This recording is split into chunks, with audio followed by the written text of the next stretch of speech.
apaixonado pela comunicação, mas foi através da produção de documentários que ele se destacou. Eu converso hoje com o jornalista e cineasta Ernói Matiello. O Palavra Aberta já está no ar.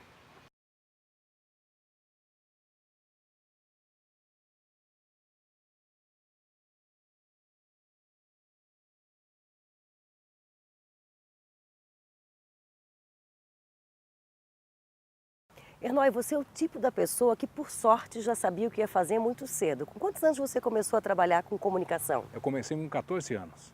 Iniciei a minha atividade profissional com 14 anos, com 15 eu já era locutor profissional. Comecei nos estúdios, em horário nobre, em emissora de AM, no interior de Santa Catarina, aquela coisa glamurosa de quem é adolescente que não está nem preparado para essa coisa de falar para milhares de pessoas e esse contexto todo. Mas por que você é de origem de uma família rural, vem do interior, Exatamente. mas teve essa vontade de se É comunicar? porque eu não gostava mesmo da roça, eu não queria trabalhar de sol a sol, fazer essa coisa de capinar lá no dia que é quente, no sol, não era muito a minha praia. Então eu logo fui desenvolvendo um talento por uma necessidade de fazer algo que fosse mais tranquilo, que fosse mais relacionado a algo que estivesse mais à vontade, na sombra, no ar-condicionado. Então eu queria isso, na verdade, para mim. Eu não tenho nenhuma vergonha de falar sobre isso. Eu não queria trabalhar na roça. Esse negócio de fazer a roça, de plantar, de colher, de capinar, de plantar de novo. E era isso, a tua vida era isso até então? Exatamente, sempre foi essa. Eu comecei muito cedo trabalhando na roça, aos 7, 8 anos já produzindo porcos, fazendo parto lá de porquinha com leitão, lá aquela coisa toda, e fazendo os primeiros cuidados com os animais, como dizem lá no norte, os bezerrinhos, os terneirinhos, essa coisa toda aí, sempre foi na minha história de infância. Pois é, daí com 14 anos foi trabalhar na rádio, mas como é que foi aceito?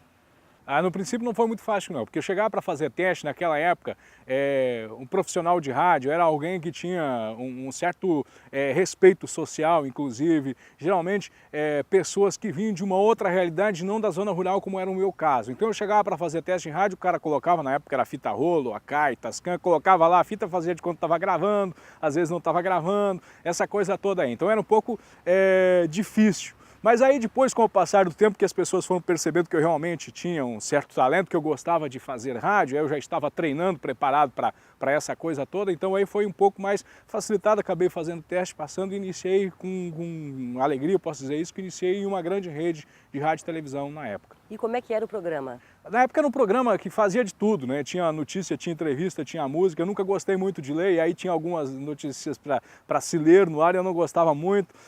Nota de falecimento, que é comum em rádio AM, nota de falecimento, exatamente, legal, queria participar no ar.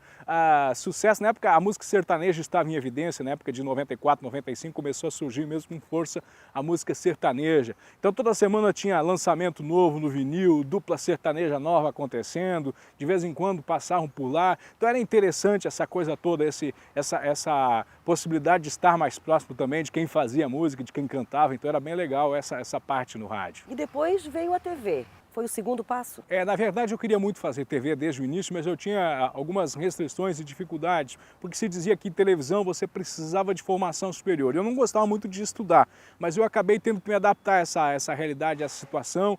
Então, quando eu comecei em rádio, eu deixei um pouco os estudos de lado, na verdade, aí mudava muito de cidade, trabalhei em várias emissoras de rádio, então tinha essa coisa toda aí. Mas aí depois, para a televisão, foi necessário realmente dar um tempo nessa coisa de ficar mudando de cidade, estudar realmente, e entrar com vocação, com seriedade nos estudos e tal, então isso foi bem importante. Mas já morou em várias cidades, né? Por causa da televisão, por causa do estudo, por causa do rádio. O que foi essa história de morar no Tocantins, ser repórter no Tocantins também? Como é que foi? Conta um pouquinho Foi dessa algo bem trajetória. interessante, porque eu morava em Santa Catarina, trabalhava em televisão, mas eu estava no início do meu curso superior em jornalismo e eu queria uma oportunidade de televisão. Eu já havia trabalhado em uma grande rede de televisão no estado de Santa Catarina, em um projeto no interior do estado, mas eu queria trabalhar em uma emissora que tivesse uma expressão maior, e foi essa oportunidade que eu tive, me ofereceram para trabalhar em uma afiliada da Rede Globo no estado do Tocantins.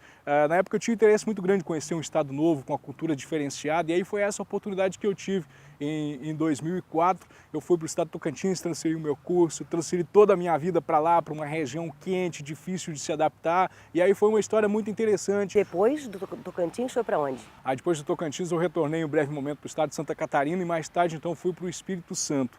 No Espírito Santo, novamente, uma mudança cultural, uma mudança climática, inclusive o clima do Espírito Santo é muito gostoso, mas é diferente do clima de Santa Catarina, muito embora tivesse uma relação até com a questão das nossas raízes, porque o Espírito Santo no seu interior tem a colonização pomerana, a colonização alemã, a colonização italiana, e nós, sulistas, somos muito bem aceitos nessas regiões, isso é muito interessante. E aí depois eu mudei de novo.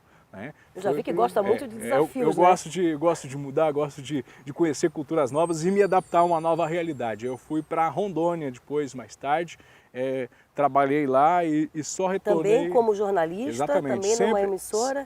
Ali já não tinha mais a história do rádio. Não, a história do rádio foi ficando para trás, infelizmente. Eu sempre tive vontade de conciliar, mas a partir do momento que eu comecei a ser visto como um profissional de televisão, o rádio foi se tornando algo secundário. Muito embora eu tivesse interesse, mas eu chegava nas emissoras de rádio e dizia, não, você é mais televisão, você já não está mais com esse aspecto, essa cara do rádio, eu quero alguém com cara de rádio e tal. Então você acaba... ficando um pouco distanciado. Exatamente, aí você também não consegue conciliar o seu tempo de televisão, das coisas da TV, com as coisas do rádio. Nem sempre é a mesma linguagem, tem uma certa diferença, um certo distanciamento, então essas coisas vão acontecendo muito assim, né? Porque a rádio é uma paixão também, né? É Mas algo muito muitas vezes fica para trás. Todo mundo que faz rádio sabe que sempre diz que rádio é uma espécie de um vício, é algo que lhe dá muito prazer, que é muito gostoso, que tem uma interatividade muito grande com os seus ouvintes, com as pessoas que estão em casa, que ligam, que pedem a música, que querem informação, que acabam se tornando seus amigos, falando da vida. Muitas pessoas ligam, olha, agora estou grávida, estou muito feliz, não sei o que, a barriga está crescendo. A outra liga lá, olha, estou muito feliz porque agora eu encontrei o namorado que eu tanto desejava. A outra te liga e diz que, olha, eu estou uma troca, triste. né, Exatamente, essa coisa toda aí é das pessoas. Mas o Hernói não sabe ficar parado e depois disso ele entrou num novo projeto. Mas eu quero saber sobre esse novo projeto depois do intervalo. Até já.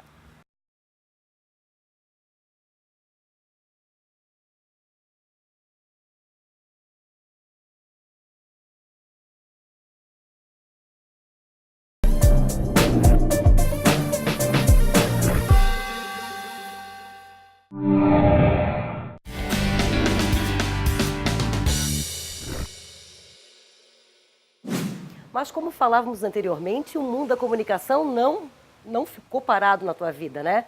Foi rádio, a televisão até hoje, mas depois tivesse a coragem de entrar no mundo do cinema, os documentários. Exatamente. Como é que iniciou isso? Eu diria que é o cinema mais simplificado de se fazer, que é uma janela da realidade, né?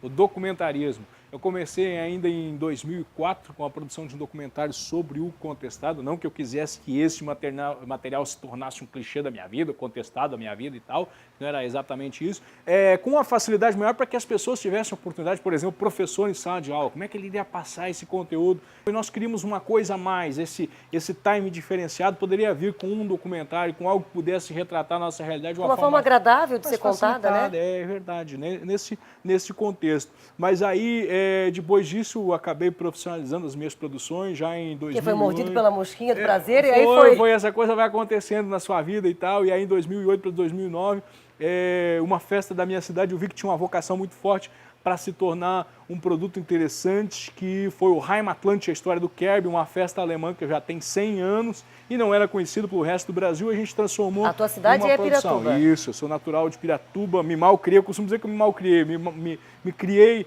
em Piratuba, na zona rural, depois comecei a trabalhar e aí viajei o Brasil, mas eu sempre tive esses meus pés fixos por lá e sempre gostei de fazer coisas para a minha comunidade, para as pessoas de lá, isso sempre foi muito interessante. E aí depois entrou essa questão da produção de documentários sobre ferrovias, os 100 anos da ferrovia São Paulo-Rio Grande, que também foi um grande marco na história das ferrovias mundiais. Quais são as dificuldades de produzir um documentário? Sempre muitas dificuldades. Agora nós fizemos esse nosso mais recente, que é um docudrama com 85 atores, chamado Primeiro Assalto ao Trem Pagador. Contou uma história que as pessoas ouviam falar, mas tinham muita dificuldade em assimilar de como foi e essa concepção da história, que você tinha que pesquisar realmente, não havia muitos livros, não havia muito material.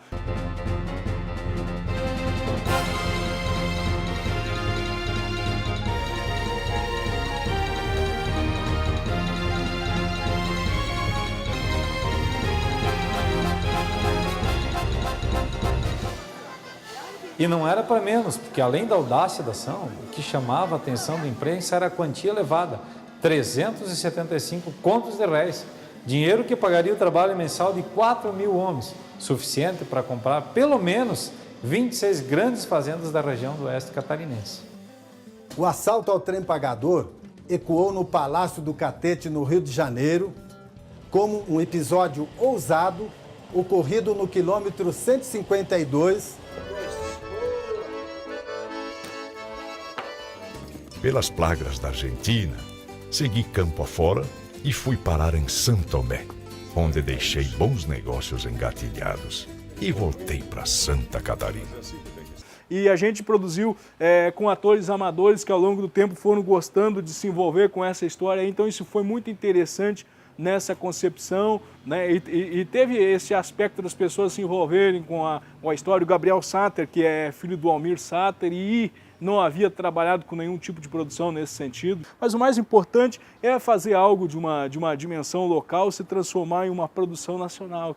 Então, na minha cidade mesmo, tem essa coisa das pessoas acabarem conversando comigo no dia a dia, perguntando, mas você faz o quê? Tá, tudo bem, você faz documentário, mas trabalhar mesmo você faz o quê? Então as pessoas gostariam que eu trabalhasse na construção civil, cuidasse dos gadinhos lá no interior, na verdade, na zona você rural. não desistiu de um sonho, né? E mesmo com muita dificuldade, é visível ver o prazer que você teve em executar esse projeto e não tem nada te tirou a motivação para isso, né? O que tem? O que vem essa força de Eu dentro? sempre É um sonho? fui um lutador. Sempre quando alguém te diz, olha, isso não vai dar certo, então eu tenho que provar que isso vai dar certo. Então essa luta maior para que realmente se consolide. Então essa briga interior, vamos dizer assim, de você conseguir provar para as pessoas que é possível, que você é capaz, que você tem condições. E quais são os próximos projetos? Nós temos vários projetos, então as pessoas sempre me perguntam qual é o próximo projeto. Nós temos vários projetos e um desses vários projetos possivelmente que dê certo. Eu digo dê certo porque a gente tem roteiro, a gente tem já cenas gravadas, inclusive para produções que já estão acertadas para exibições nacionais, mas o que é que nós precisamos? Por vezes, grana para finalizar, dinheiro para finalizar isso. Como é que se faz isso? Mostrando... E agora já tem todo esse material para mostrar a qualidade do teu trabalho, isso é importante, né? Eu já vi que o medo, o desafio, na verdade, é o que te motiva, o que te faz crescer, o que te faz não deixar de sonhar. Eu continuo ainda muito tímido, né? Inclusive diante das câmeras. Mesmo trabalhando com câmeras, a gente às vezes não fica totalmente à vontade. Mas é um caminho que eu ainda quero percorrer muito e muito tempo, e eu já vi que o cinema, eu tenho conversado com profissionais, a família Barreto, por exemplo, está há mais de 50 anos no cinema nacional. Então, possivelmente, quando eu estiver com 50 anos de carreira, eu esteja razoavelmente bem preparado para dizer, olha, agora eu faço documentários com eficiência total. E já percebeu a evolução do teu primeiro documentário para o último? O que tu cresceu, o que tu aprendeu? Porque também não pode existir o medo de aprender, a gente aprende todos os dias. Exatamente, as formas de fazer, a gente conversava ali antes fora do ar sobre a questão de captação de áudio, essas coisas todas são extremamente pontuais e importantes. Por vezes algumas coisas que a gente acreditava que era um material que poderia ter uma singularidade em termos de produção, daqui a pouco se revela como algo não muito interessante, um assunto que você imagina, isso aqui as pessoas não vão querer saber, daqui a pouco é algo que, sabe, que as pessoas estavam esperando por isso. Então tem muito essa questão, nunca se sabe ao certo o que realmente pode ser uma grande motivação para que as pessoas venham assistir um ou outro documentário, venham se interessar por uma história. Olha, Enói, parabéns, obrigada por tudo. Que agradeço o carinho. E que bom saber que no nosso estado tem alguém que luta e para deixar ainda a nossa história preservada e esse trabalho maravilhoso que tu fazes em TV também. Obrigada. Obrigado, foi um prazer. Prazer foi meu. Felicidades e parabéns pelo trabalho, essa sua equipe aí, que realmente é prestigiado todo o estado de Santa Catarina, e aí a palavra realmente é uma palavra aberta.